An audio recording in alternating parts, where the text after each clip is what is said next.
কিমাননো আৰু সদায় সদায় বিস্কুটৰ সৈতে চাহ খাই থাকিব। আহক আজি পকা মিঠৈ বনাওঁ। এয়া মায়ে পিঠাগুড়ি চালি আছে। পিঠাগুড়িখিনি আধা ভজা কৰি থোৱা হৈছিলে।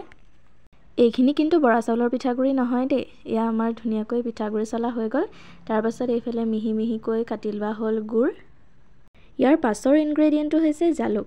জালুকৰ পৰিমাণটো পিঠাগুড়িৰ পৰিমাণটো চাই দিব। 4-5টা বা 6টা তেনেধৰণে দিব। দি এয়া ধুনীয়াকৈ খুন্দি লৈ আমি পিঠাগুড়িখিনিত মিহলাই ল'লোঁ। এইফালে গেছটো ল' ফ্লেমত ৰাখি এতিয়া গুড়খিনি ধুনীয়াকৈ পগাই লোৱা হ'ব। এয়া মায়ে গুড়খিনি পগাইছে আৰু গুড়খিনিত ধুনীয়াকৈ এটা উতল আহিবলৈ দিব।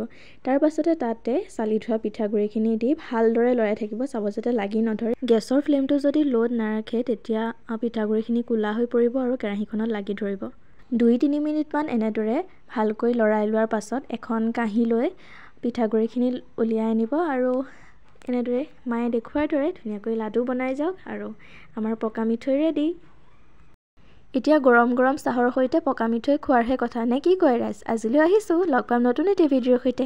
বাই।